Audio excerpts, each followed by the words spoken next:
യഥാർത്ഥമായ വിശ്വാസം. അള്ളാഹു രോഗം മാറ്റാൻ ഇന്ന ഔലിയാക്കൾക്ക് കഴിവ്, പിന്നെ അതുപോലെ മറ്റസുഖങ്ങൾ മാറ്റാനുള്ള കഴിവ്, കുട്ടികളെ കൊടുക്കാനുള്ള കഴിവ്, ഇങ്ങനെ ഓരോ കഴിവ് അള്ളാഹു സുബ്ഹാനഹു വ തആല ഓരോരുത്തർക്കും കൊടുത്തിട്ടുണ്ട് എന്ന് ഉള്ള വിശ്വാസം ശരിയായിട്ടുള്ള വിശ്വാസമല്ല. അതുപോലെ ആറ്റുകാലമ്മച്ചി എന്ന് വിളിച്ച് പ്രാർത്ഥിക്കുന്നതും ഭീമാലമ്മച്ച എന്ന് വിളിച്ച് പ്രാർത്ഥിക്കുന്നതും രണ്ടും തുല്യമാണ്. കാരണം എന്ന് പറഞ്ഞു കഴിഞ്ഞാൽ ആറ്റുകാലമ്മച്ചി എന്ന് വിളിച്ച് പ്രാർത്ഥിക്കുന്നവനും അവനും പറയുന്നത് ദൈവം കൊടുത്ത ശക്തി കൊണ്ടാണ് അവൻ പ്രാർത്ഥിക്കുന്നതെന്നാണ്. അതുപോലെ ഇവരും പറയുന്നത് അള്ളാഹു കൊടുത്ത കഴിവ് കൊണ്ടാണ് ചോദിക്കുന്നത്. അങ്ങനെ അള്ളാഹു കൊടുത്ത കഴിവിൽ നിന്ന് ചോദിക്കാൻ എവിടെയാണ് തെളിവ്? ഖുർആനിൽ നിന്നും സുന്നത്തിൽ നിന്നും പറഞ്ഞാൽ ഈ സഹോദരന് ഒരു സമാധാനം ഉണ്ടാവും. ഇൻഷാ അല്ലാഹ്. രണ്ട് രീതിയാണ്. ഒന്ന്, അദ്ദേഹം പറയുന്നത് സുന്നികൾ അല്ല, അള്ളാഹു അമ്പിയാക്കൾ ഔലിയാക്കൾക്ക് മഹാത്മാക്കൾക്ക് അള്ളാഹു ഇങ്ങനെ ഈ രോഗം മാറ്റാനുള്ള കഴിവ്, അതുപോലെ തന്നെ അത്ഭുതങ്ങൾക്ക് കാണിക്കാനുള്ള കഴിവ്, ഇത് അള്ളാഹു നൽകിയിട്ടുണ്ട് എന്നതിന് എന്താണ് രേഖ? പരിശുദ്ധ ഖുർആനാണ് രേഖ. അള്ളാഹുവിന്റെ ഖുർആൻ പഠിപ്പിക്കുന്നത് കാണാം. ഈസാ നബി അലൈഹിസ്സലാത്തു വസ്സലാം അള്ളാഹു അല്ല, ദൈവമല്ല. ഈസാ നബി അലൈഹിസ്സലാത്തു വസ്സലാം പറയുന്നു, അന്നീ ഖദ് ജിഇതുകും ബിആയത്തിൻ മിൻ റബ്ബികും അന്നീ അഖ്ലഖ്തുകും മിന അത്മീനി കഹിയത്തി ത്വയ്രി ഫഅൻഫുഖു ബിഹി ഫയകൂനു ത്വയ്റൻ ബിഇذനില്ലാഹ്. ബഹുമാനപ്പെട്ട ഈസാ നബി പറയുന്നു, ഞാൻ കളിമണ്ണുകൊണ്ട് ഒരു പക്ഷിയുടെ രൂപം പടക്കുന്നു, എന്നിട്ട് ഞാനത് ഊതുമ്പോൾ ഫയകൂനു ത്വയ്റൻ ബിഇذനില്ലാഹ്, അത് പാറി പറക്കുന്നു. ഖുർആൻ പഠിപ്പിക്കുകയാണ്. കോഴിയുടെ മുള്ളോട് കൂവന്നി പൊന്നാരെ കൂട്ടാതെ കൂകി പറപ്പിച്ചു വിട്ടോ. ിന്റെ മാലയിൽ കാണാൻ കഴിയുന്നു. ഇത് അള്ളാഹുവിന്റെ മാത്രം സിദ്ധിയല്ല, അള്ളാഹു തന്റെ ഇഷ്ടദാസന്മാർക്ക് നൽകുന്ന കഴിവാണെന്ന് ഖുർആൻ പറയുന്നു. മറ്റൊന്ന് രോഗം സുഖപ്പെടുത്തലാണ്. ഖുർആൻ തന്നെ പറയുന്നു, ഈസാ അലൈഹിസ്സലാത്തു വസ്സലാം ദൈവമല്ലല്ലോ, ദൈവാവതാരമല്ലല്ലോ, ദൈവപുത്രനല്ലല്ലോ, അള്ളാഹുവിന്റെ അധികാരാവകാശങ്ങൾ യഥാവി നടപ്പിലാക്കിയ ഉൾക്കൊള്ളുന്നവനല്ലല്ലോ. അങ്ങനെയുള്ള ഈസാ നബി പറയുന്നു,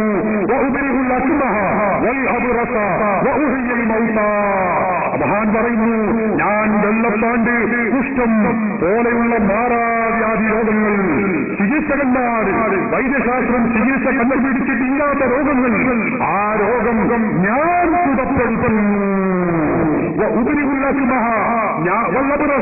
വെള്ളപ്പാണ്ട് കുഷ്ഠത്തിനെ ഞാൻ സുഖപ്പെടുത്തുന്നു.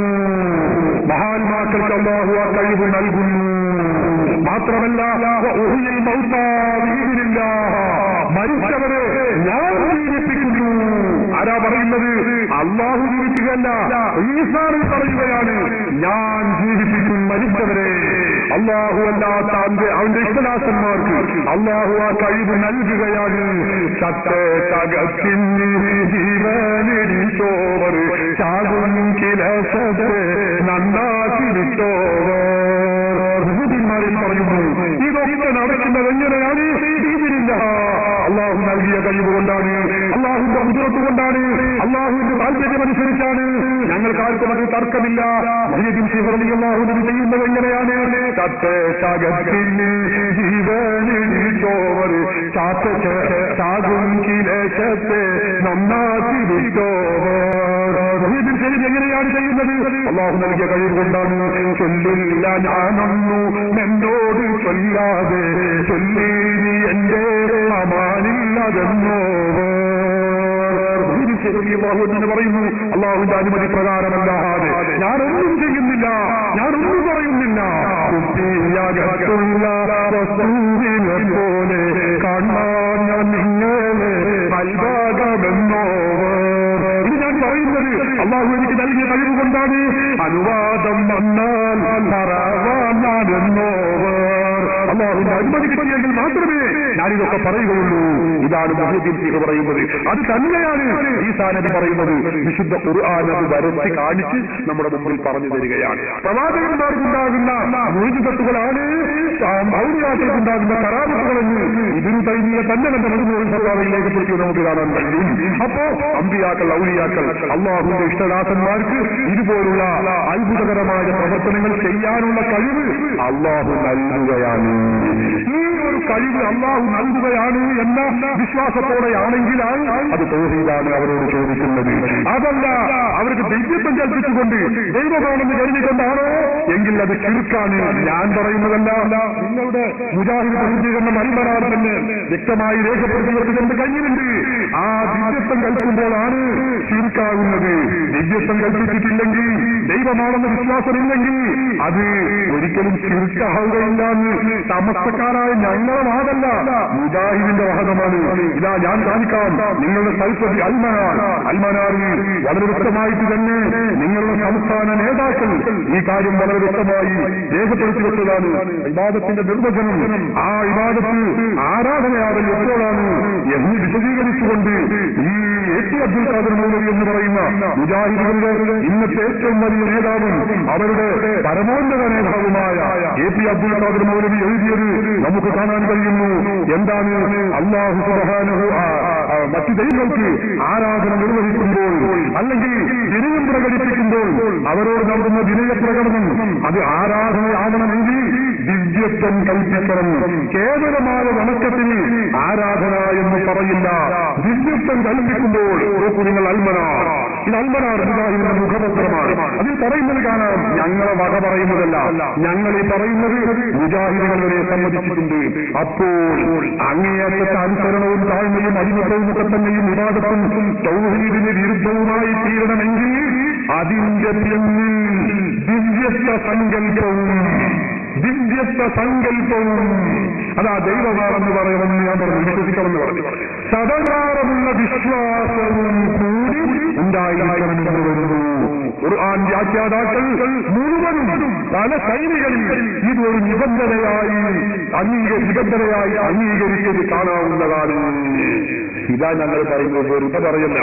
ഖുർആനിലും ഹദീസിലും സുന്നത്തിലും കിതാബിലും ഒക്കെ ഉണ്ട്. അതൊക്കെ നിൽക്കട്ടെ. മുജാഹിദിന് ഏറ്റവും ചെയ്യുന്നത് അൽമനാറാണ്. ഖുർആനല്ലത് ഈ അൽമനാറിലായി പറയുന്നത്. അപ്പൊ ദിവ്യത്വ സങ്കല്പം വേണം, ദൈവമാണെന്ന വിശ്വാസം വേണം. അപ്പോഴാണ് അത് ആരാധനയാവുകയുള്ളൂ, ശിർക്കാവുകയുള്ളൂ. ഇതാ ഞങ്ങളും പറയുന്നത്. ഇതല്ലാതെ അല്ലാഹു നൽകിയ കഴിവുകൊണ്ട് സത്യവിശ്വാസിയായ മനുഷ്യൻ ലാ ഇലാഹ ഇല്ലല്ലാഹു മുഹമ്മദ് റസൂലുള്ളാഹ് എന്ന് വിശ്വസിക്കുന്ന സത്യവിശ്വാസി അല്ലാഹു നൽകിയ കഴിവുകൊണ്ട് മുഹ്യിദ്ദീൻ ചെയ്ത് സഹായിക്കുമെന്ന് ചോദിച്ചാൽ യാതൊരു കുഴപ്പവുമില്ല. റസൂൽ വിശ്വസിക്കുമെന്ന് കഴിഞ്ഞ് ചോദിച്ചാൽ യാതൊരു കുഴപ്പവുമില്ല.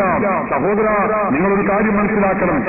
നിങ്ങൾ രണ്ടാമത് ചോദിച്ചല്ലോ, ഈ വിളിച്ചു പ്രാർത്ഥന നിങ്ങൾ പറഞ്ഞത് കൊണ്ടും അങ്ങനെയാണ്. വിളിച്ചു പ്രാർത്ഥന എന്നാണ് ഞാൻ തിരിക്കുന്നു. ഈ സഹായം ചോദിക്കൽ, അപേക്ഷിക്കൽ, യാചിക്കൽ. അല്ലാഹുവിന്റെ റസൂലിനോട് നമ്മൾ തർക്കമുള്ള സമസ്തയും മുജാഹിദുമല്ല ചോദിക്കുന്നത്. പൂർവീകരായ സലഫ് സാലിഹീങ്ങൾ മുഴുവനും ചോദിച്ചത് കാണാം. മുജാഹിദുകൾ കൂടി അംഗീകരിക്കുന്ന പണ്ഡിതനാണ് ഹാഫിദുദ് ദുനിയ എന്ന അവരനാമത്തിൽ അറിയപ്പെടുന്ന ഹാഫിദ് ബിൻ അസ്ഖലാനി റഹിമഹുല്ലാഹ്. മഹാനവറുകളുടെ സ്വന്തം ഗ്രന്ഥമാണിത്. അവർ അല്ലാഹുവിന്റെ റസൂലിനെ വിളിച്ച് സഹായം ചോദിക്കുന്നത് കേൾക്കുന്നു. അവർക്കൊന്നും ഖുർആൻ തിരിഞ്ഞില്ലെന്നോ അവർക്കൊന്നും ഹദീസ് തിരിഞ്ഞില്ലെന്നോ സഹീഹുൽ ബുഖാരിയുടെ വിസ്തൃതമായ വ്യാഖ്യാന ഗ്രന്ഥം ഫത്ഹുൽ ബാരി എന്ന് പറയുന്ന ഏറ്റവും പ്രാമാണിക ഗ്രന്ഥം അത് രചിച്ചയാളാണ് ഹാഫിദുദ് ദുനിയ. 3 ലക്ഷത്തോളം വരുന്ന ഹദീസ് പാണ്ഡിത്യമുള്ള മഹാനാണ്. അല്ലാഹുവിന്റെ റസൂലിനെ വിളിച്ചു പറയുന്നത് നോക്കുന്നില്ല. യാ സയ്യിദർ റസൂലില്ലദീ സാഖൽ വറാ ബഅസൻ സമാകുല്ലൽ വുജൂദി വജൂദാ.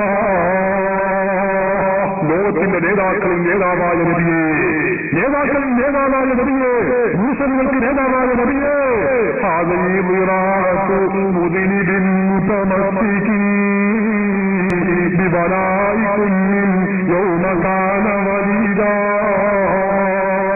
പാവപ്പെട്ടൊരടിമയാണ് നബിയെ, ഞാൻ അങ്ങയോട് വളരെ വിനയപൂർവ്വം ആവശ്യപ്പെടുന്നു. എന്താണ് ഞാൻ ആവശ്യപ്പെടുന്നത്?